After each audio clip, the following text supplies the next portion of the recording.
So there's this idea that I want to speak to, this term that as far as I know I've come up with. I like to say that I am professionally amateur. This term, professionally amateur, I want to talk about what that means to me and why I consider myself professionally amateur, and then why I want to share that online in case it inspires someone else to also like see that perspective, because it's really helped me stay consistently creative to consider myself professionally amateur. So just for some back context, I grew up poor. Because of just like growing up poor, college just didn't really seem like that much of an option to me. I just happened to walk more of an alternative path. I dropped out of high school. I went to community college and got an associate's degree, but it's like I didn't go to college to like study anything specifically or to become something. When I started to actually like post my songs on YouTube, I started to dabble more in that like professional world, creating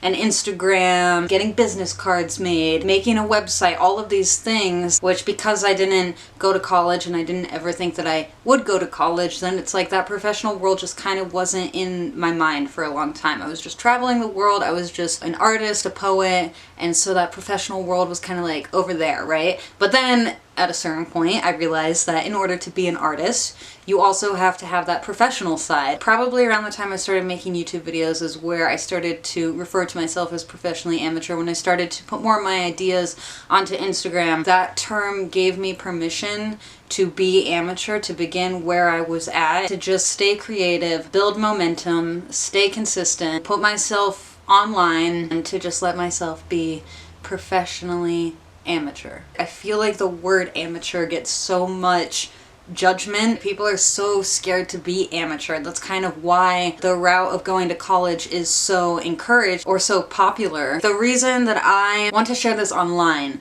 is because I see so many people holding back from creating, working towards their dreams, working on their hobbies, putting their work online. Like I see people holding back from that because they're scared to be amateur, because this society, this culture does not support being amateur. We have so much focus on having a degree, having qualifications, and so many people end up putting their dreams in a box and never giving that any attention because they're scared to be amateur. I want to inspire other people that it is okay to be amateur. In fact, that is brave, that is courageous to allow yourself to start where you're at and give yourself that graciousness and just accept it. Like, okay, you're amateur.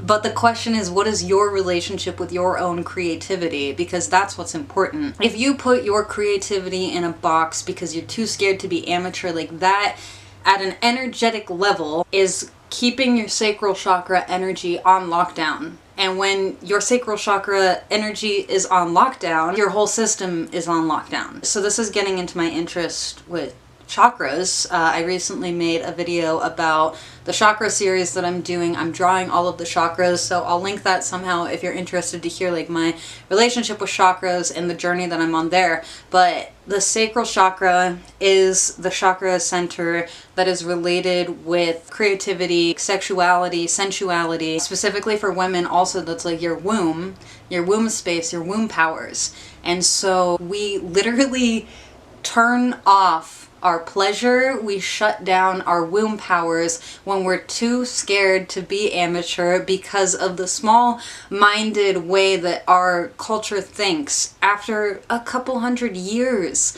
of creating this mindset. History is so vast, it's crazy that we like lock ourselves down into what we've created now at this time. I didn't care for history when I was in school. History was boring in school, but actually once I was out of school and I started traveling and I started reading books that interested me, that's when I got super like into history, obsessed with history. Like history is one of my favorite topics now because it's like when you see yourself where we're at in like the timeline of humanity, then it just like opens your mind to who you really are and who we really are. The fact that history is so vast and things were so different. We don't even know how our ancestors thought because it was so different. There's so much mystery, and that mystery is what opens your mind to the possibilities that we can create now in the present and onward into the future. So I might be considered amateur in this modern paradigm, but think about my ancestors. I'm sitting in front of a Canon T6 right now. This is not amateur to my ancestors. My ancestors, if they wanted to paint, they couldn't just go to an art store and buy a readily made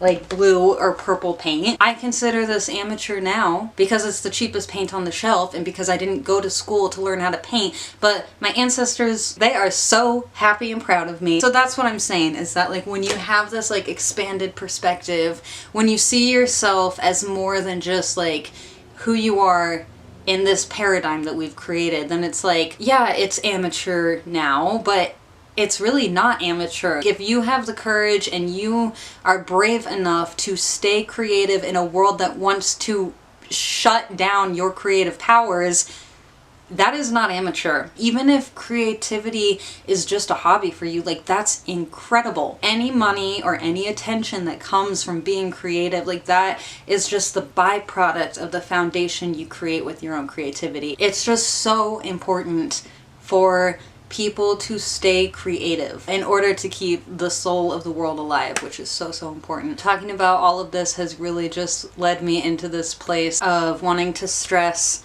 how important it is for people to be creative, to stay creative, to have a relationship with your creativity. When I think back to childhood, to being a teenager, even now, it's like the people who were courageous enough to be creative and to give me that example and to give me that permission slip, I can see how that positively impacted me. I can see how that encouraged me in this broken world to stay connected to something that's so sacred.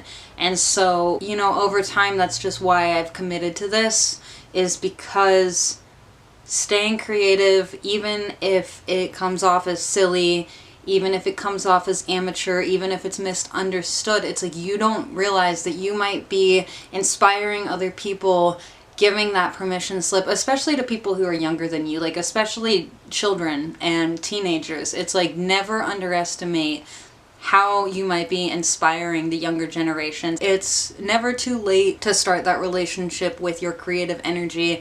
The fantasy of fame makes us think that we're too old to start. What is it worth? But it's not about being famous or getting attention or any of that. Like, it's about like how your vibration is affecting the collective, the way that you're inspiring the people around you, and the way that that creates ripple effects. The true spiritual war is really being able to maintain that connection with your creativity in a world that tries so hard to destroy that. My commitment in this life is to stay creative, to let myself be amateur, and to create from that place of my relationship with my creativity, knowing that my creations are my own soul work, they're healing for me, they teach me who I am, and that from that foundation, any attention I get, any money that I make is just a byproduct of the foundation that I have with myself. And that my why is for my own healing and then the ripple effects that that can have on the people around me. You know, I really stress finishing projects. Another one of my sayings has always been, fill up a page and the mistakes will disappear. Because, you know, from a young age, probably around 19, 20 years old, then I was really drawn to doodling and sacred geometry and all of these things. I would just let myself finish projects. And that has been so important to me because something can feel amateur, something can feel silly. It can be like, why am I even doing this? Like, I'm not making money off of this, whatever all the reasons are, why it's silly, why it's amateur. But it's like, just let yourself finish the project. And you'll be surprised when you finish a project, how much you actually really love it. Like, sometimes I hate a piece of art throughout the entire process, and then when it's finished, I love it. I feel so proud of myself. So it's really important to just let yourself finish projects, and then that gains momentum. Okay, you finished a project, now what's the next thing? Now let yourself finish that. And it's like those little things over time build up and create this momentum, this creative momentum, and then that's what creates like your life's work, right? Is when you just let yourself finish projects. And even if it's amateur, even if it's silly, it's like I eventually developed a style, and now it's like I can just drop into that flow. I can drop into the meditation, the flow state. I know what my style is. It's like I can just like show up for that and drop in. And it's because when I was younger, I trusted myself to just show up at all and to just finish projects and to just have fun. So that's so important. Another one of my sayings is it's about momentum, not perfection. Because it's that thing where you want your creative life to have momentum. You want to feel like you're consistently showing up for yourself. And if you get stuck in like this needs to be perfect, then that's where the blockages come in. That's where you go stagnant. That's where you procrastinate, right? Like the perfectionism, you know, causes blockages. But if you can show up for that momentum, that's a much more easy way to show up for yourself, much more gentle.